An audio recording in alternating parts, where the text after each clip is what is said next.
how to work Japanese short rows.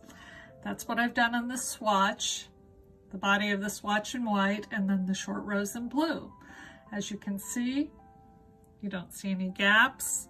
Everything looks very smooth. On the back, there are some little indications that we've hidden wraps, but they really aren't wraps in this case. And let me show you how to do it.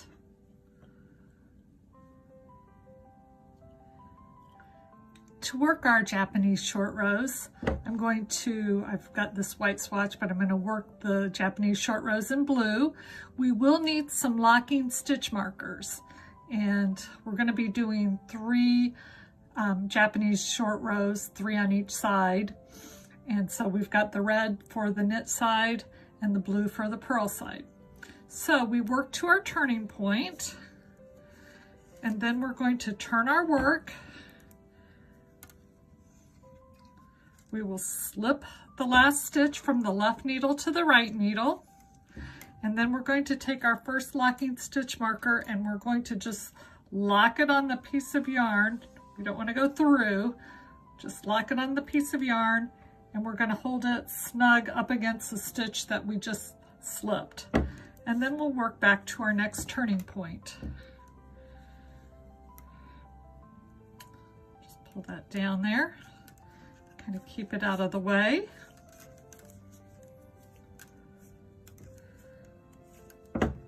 We do the locking stitch marker to hold the yarn that would normally be the wrap, but in this case, we'll use that locking stitch marker to pull the yarn up when it's time to hide the wraps, that aren't really wraps. Okay, here we are to our turning point. So we turn our work. We will slip the stitch from the left needle to the right needle. Then we're going to pick up a locking stitch marker, and the locking stitch markers will always be on the wrong side of your work.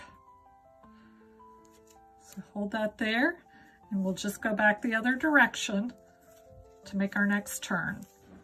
We're going to go to 4 stitches before the last turning point.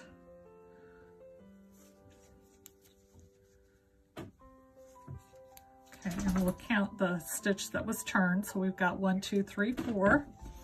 We'll turn again, slip from the left needle to the right needle.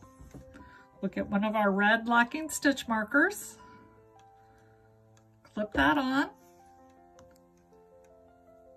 and then we're going to turn around and go back the other direction. 1 more. Actually 2 more. Now we're 4 stitches before. We'll turn our work again, slip from the left needle to the right needle. Then we'll clip on one of our blue locking stitch markers, which will stay at the back of our work. We'll just hold that snug up against the knitting. We'll go back the other way. And at this point, I'm going to show you how we pick up the wraps and close the gaps. Now you can see both places where we've turned, there is a gap in our work. So we're going to work up until that gap, which will mean working up until the stitch that's marked with the locking stitch marker. Okay, we'll work that last stitch. Then to close the gap, we will pull up on the locking stitch marker and we put that stitch up on the left needle.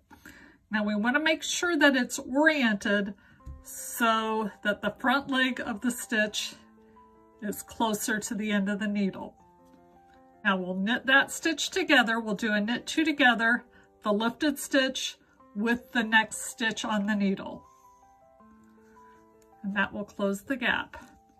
At this point we can take the locking stitch marker off, or we can wait until the end. I will wait until the end. I'm just going to work down to the next gap. Here we are, we've worked that stitch. We'll pull up on the locking stitch marker, place that stitch on the left-hand needle, and then we'll do a knit 2 together with those 2 stitches, then go on to the end of the row. Then I'll show you how to do the other direction.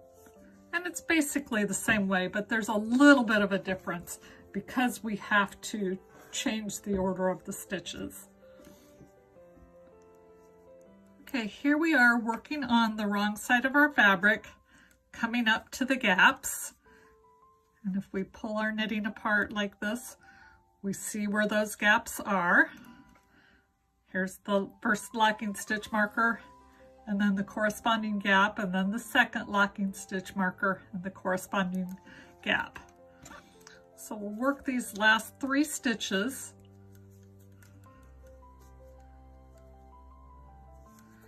Okay, now before pulling up on the locking stitch marker, we're going to slip the next stitch from the left needle to the right needle. Then we'll pull up on the locking stitch marker, place that stitch on the needle, and then slip the slipped stitch back to the left needle. So we've just switched the order of these 2 stitches. There's the locking stitch marker stitch, and there's the stitch that was slipped back and forth. And those 2 will just be purled together. I'll show you that one more time. Here at the second gap. Okay, we'll slip the next stitch from the left needle to the right needle. We'll pull up on the locking stitch marker and place that up on the needle. And again, the stitches are oriented so that the front leg is closer to the end of the needle. And you can see that on here. Whoops. So that front leg is closer. Now we slip the slip stitch back from the right needle to the left needle, and we'll purl those 2 together. Ooh, we lost a stitch here. We'll pick that up, put it back on the needle.